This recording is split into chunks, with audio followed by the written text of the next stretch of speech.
Now let's go to our examples. These are very simple questions that you calculated you were in class 5 when you were in class 5.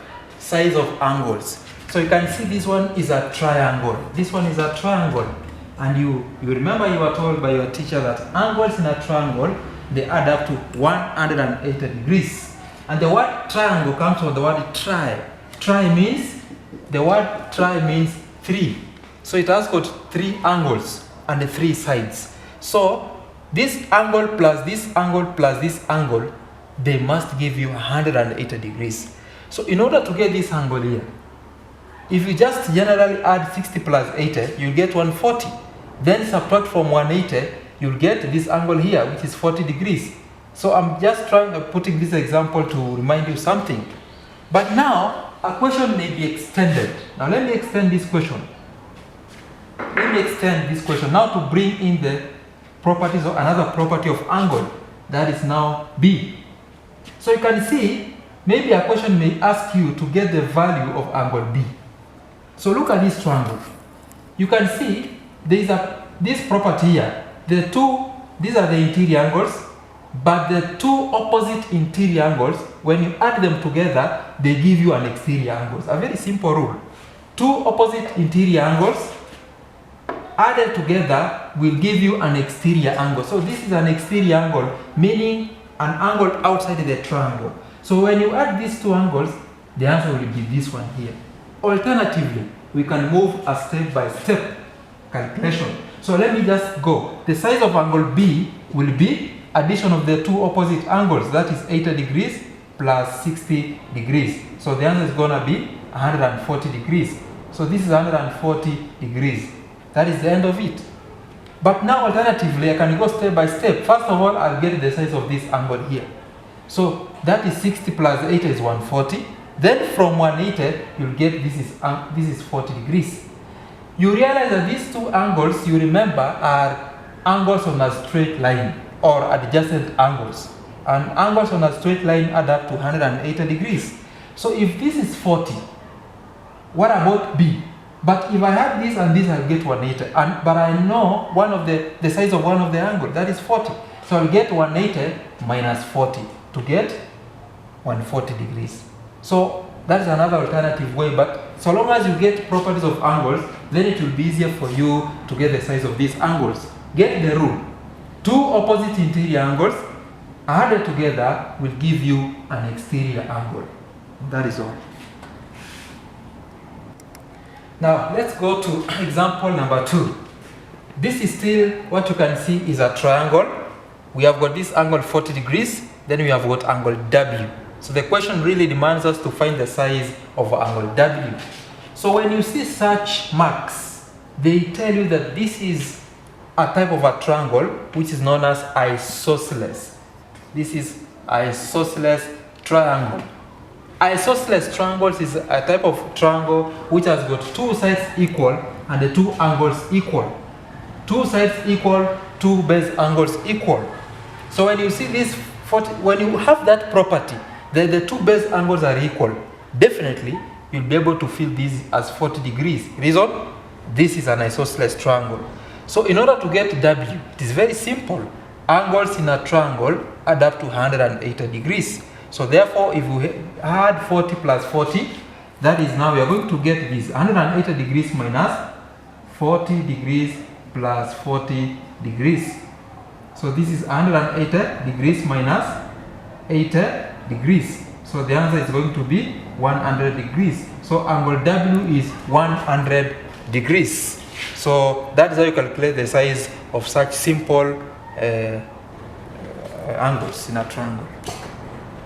Okay, now let's look at these two examples here. I know you have come across such questions in your exams, and maybe maybe it appears to be technical, and most of learners do guesswork here.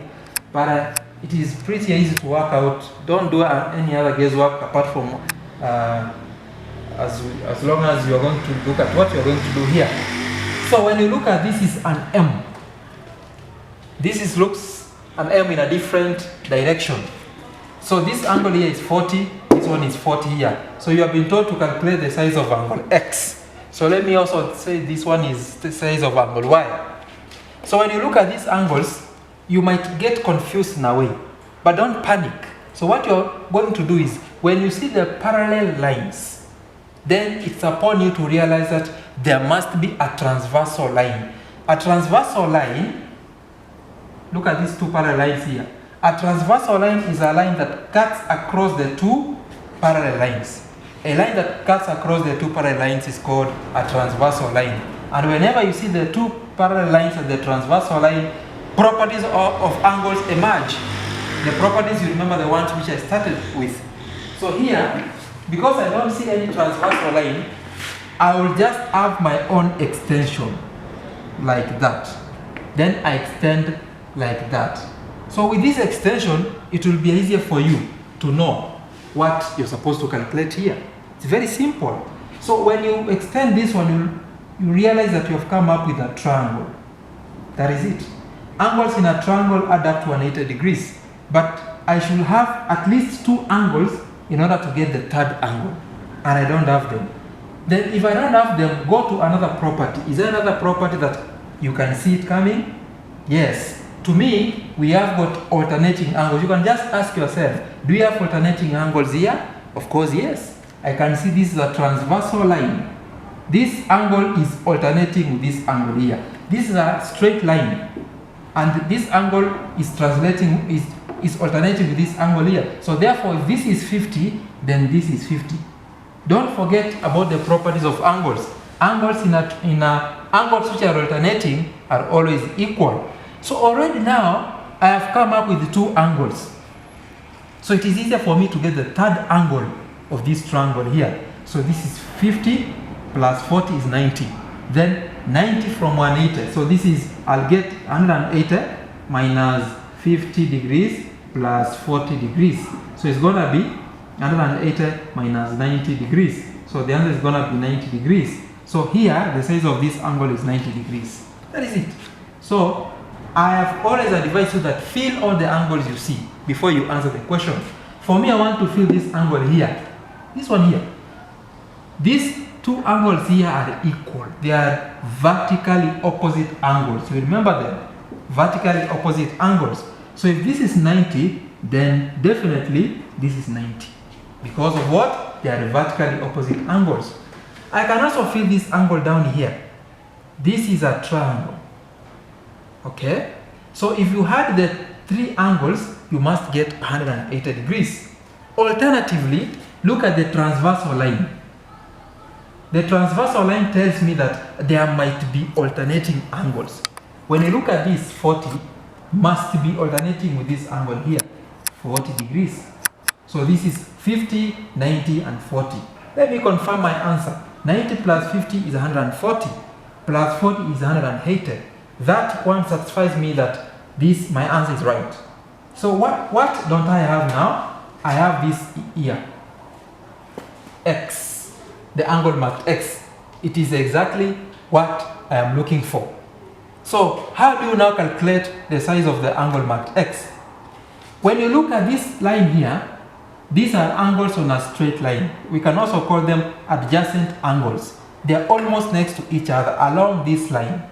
So if this is 90, then the other one will be, so to calculate the value of x, the angle x, then it's going to be, because these are angles, supplementary angles, then I'll get 180 degrees minus 90 degrees. So the answer is going to be 90 degrees. So this angle here is 90 degrees. Why? These angles are on a straight line. And angles on a straight line add up to 180 degrees. Let me confirm. 90 plus 90 is 180 degrees. Finally, I have the value of angle x, which is 90 degrees. You can also fill this one here. It is very simple. These are vertically opposite angles. Then this is 90 degrees. When you have got four complementary angles, they form angles at a point. So you can see this here. These are points whereby the four angles are rotating. So it's 90 plus 90 plus 90 plus 90. You will get 360 degrees. You remember the property I started with, that angles at a point add up to 360 degrees. So I always advise people, learners, that just fill every angle you see before you answer your question. So let's look at this diagram. It's almost the same as this. It's almost the same as this one here. So therefore, I'm gonna rub this and change. Maybe I like this. You've been given that is 80 degrees, and now you've been told to look for the angle y. So you can see I'm changing now the question. Now you've been given this. The first question you are given the two angles here, which are similar to this. But now I'm changing it. You're supposed to calculate the size of that angle. So what you do, just extend like that. Extend your transversal line like that. Yeah, just extend like that. Definitely you'll have two triangles there. Then, in order to get this angle here, it is quite easier. So this is 80 degrees. So if this is 80 degrees, then this is angles on a straight line, which add up to 180 degrees. So this one is gonna be 100 degrees, because these angles are on a straight line. You can also have this one here. This angle is 100 degrees because these are vertically opposite angles. You can also have this one here. This is 80 degrees. These are vertically opposite angles. So, sorry, when you're given this angle here, you must be given either of the angle up there. So I forgot to write that. So, if this is 80 degrees, so definitely when I'm looking for the angle marked y, this is angles in a triangle which add up to 180 degrees. So since I have only this, I don't have this, then I'll definitely look for this angle here. So when I look at the transversal line, we have got alternating angle. This is 30 and 30. So this is 30 degrees. The angles are alternating. So therefore with these two angles, then I'm going to get the size of angle marked y. Angles in a triangle add up to 180 degrees minus this one here, that is 100 degrees plus 30 degrees.